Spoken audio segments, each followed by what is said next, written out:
Mullaperiyar dam പൊട്ടുമോ? ഡാമിന് അപകടാവസ്ഥയിലാണോ? ഡാമിന് എന്ത് സംഭവിക്കും? Structural stability കുറവ് കൊണ്ട്, അതായത് നിർമ്മാണത്തിലെ ഘടനാപരമായ കാലപ്പഴക്കം കൊണ്ട്, അതാണ് സ്ട്രക്ചറൽ സ്റ്റെബിലിറ്റി. കാലം പോകുന്തോറും അതിൻ്റെ സ്ട്രക്ചറിന്, അതിൻ്റെ ഘടനയ്ക്ക്, ആ രൂപത്തിന് അതിൻ്റെ സ്റ്റെബിലിറ്റി കുറഞ്ഞ് അതില്ലാതാകുമോ? ഭൂകമ്പം വന്നതില്ലാതാകുമോ?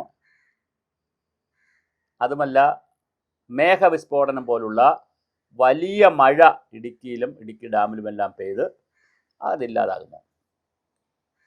ഏറ്റവും കൂടുതൽ സാധ്യത വരുന്നത് മേഘവിസ്ഫോടനം പോലുള്ള മഴയെ സംബന്ധിച്ചാണ്. ഇത് പറയാൻ കാരണം, ഇപ്പോൾ ജൂൺ മാസത്തിൽ ജൂലൈ മാസം മുതൽ ജൂലൈ മുതൽ സെപ്റ്റംബർ വരെ ലഭിക്കേണ്ട 3000 മില്ലിമീറ്റർ ശരാശരി മഴയുള്ള, അതേസമയം ഇടുക്കിയിൽ 5000 മില്ലിമീറ്റർ വരെ മഴയുള്ള പ്രദേശങ്ങളുണ്ട്. കേരളത്തിലാകെയാണ് 3000 മില്ലിമീറ്റർ. ഇടുക്കി എടുത്താൽ 5000 മില്ലിമീറ്റർ പെയ്യുന്ന സ്ഥലങ്ങളുമുണ്ട്. 500 മില്ലിമീറ്റർ പെയ്യുന്ന വട്ടവട പോലുള്ള മഴനിഴൽ പ്രദേശങ്ങളുമുണ്ട്. കാന്തല്ലൂർ, വട്ടവട അങ്ങനെയുണ്ട്. അത് റെയിൻ ഷാഡോ അപ്പുറത്ത് കിടക്കുന്ന തമിഴ്നാട് സൈഡിലോട്ട് കിടക്കുന്നത് കൊണ്ടാണ്. കേരളത്തിലാണെങ്കിലും തമിഴ്നാട് സൈഡിലോട്ടുള്ള മലയുടെ അങ്ങേ സൈഡിൽ കിടക്കുന്നതുകൊണ്ടാണ് മഴനിഴൽ പ്രദേശം, റെയിൻ ഷാഡോ ഏരിയ ആയിട്ടുള്ളത്. എന്നാൽ ഇങ്ങേ സൈഡിൽ കിടക്കുന്ന, പടിഞ്ഞാറേട്ടേക്ക് കിടക്കുന്ന കേരളത്തിൻ്റെ കിഴക്കൻ മലനിരകളിൽ നിന്ന് കേരളത്തിൻ്റെ ഭാഗത്തോട്ട് കിടക്കുന്ന പ്രദേശത്ത് 5000 മില്ലിമീറ്റർ വരെ മഴ പെയ്തിട്ടുണ്ട്. മേഘവിസ്ഫോടനങ്ങളുടെ സാധ്യത തള്ളിക്കളയാനാകില്ല. ഞാൻ ഈ കണക്കുകൾ പറയുന്നത് 37% മഴ ഇപ്രാവശ്യം കുറഞ്ഞിട്ടുണ്ട്. ജൂണിൽ 56% മഴയാണ് നമുക്ക് കുറഞ്ഞത്. 60% മഴയാണ് നമുക്ക് ജൂൺ മാസത്തിൽ കിട്ടേണ്ടതിൻ്റെ 60% മഴയാണ് കുറഞ്ഞത്. ജൂലൈയും കൂടെ കണക്കാക്കുമ്പോഴാണ് 37%ലേക്ക് പോകുന്നത്. 1203.8 മില്ലിമീറ്റർ മഴ കിട്ടേണ്ട സ്ഥലത്ത് 760.2 മില്ലിമീറ്റർ മഴ മാത്രമാണ് ഈ മാസം കിട്ടിയിരിക്കുന്നത്. അപ്പോൾ ഈ മാസം 37% മഴയാണ് കുറഞ്ഞിരിക്കുന്നത്. കഴിഞ്ഞ മാസത്തെ മഴയുടെ കുറവുമുണ്ട്.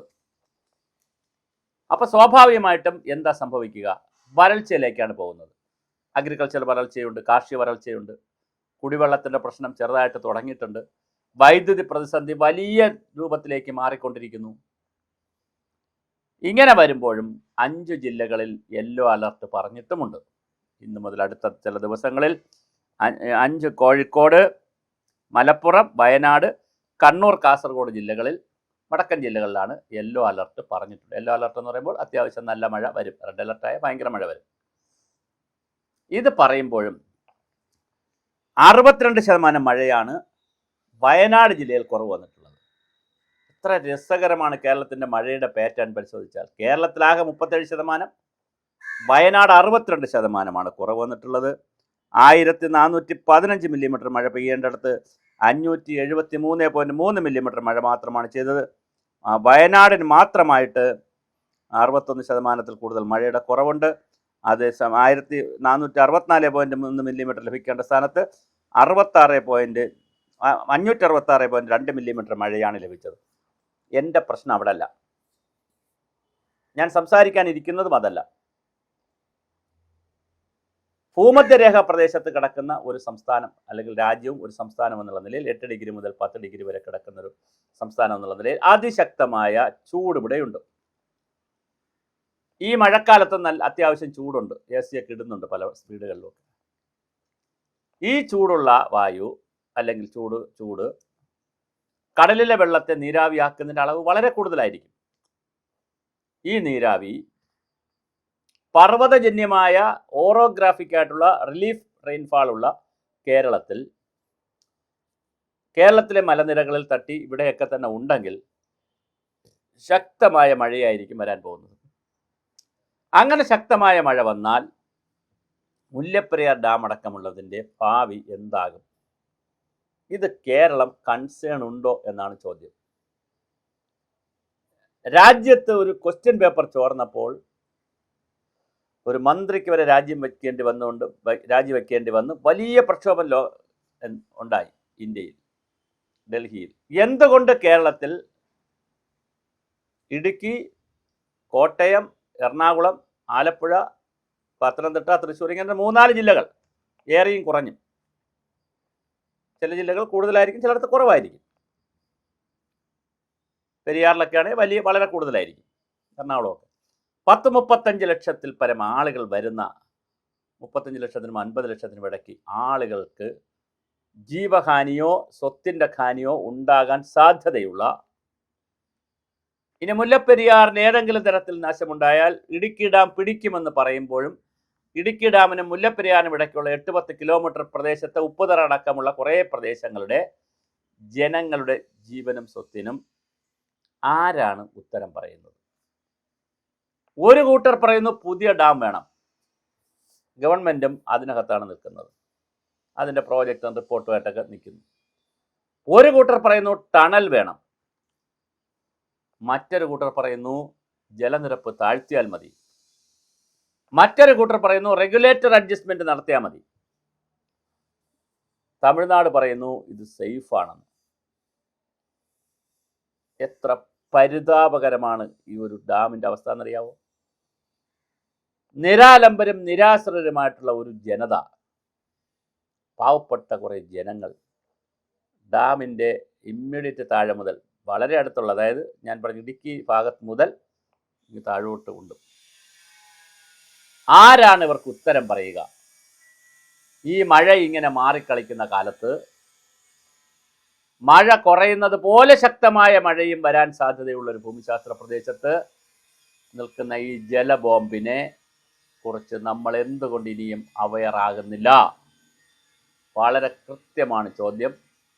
കേരളത്തിൻ്റെ പശ്ചിമഘട്ട മലനിരകളിലെ വളരെ പ്രധാനപ്പെട്ട സ്ഥലത്ത് നിൽക്കുന്ന മുല്ലപ്പെരിയാർ ഡാമിൻ്റെ ഭീഷണിയെ സംബന്ധിച്ച് നാം എന്തുകൊണ്ട് അലർട്ടാവുന്നില്ല?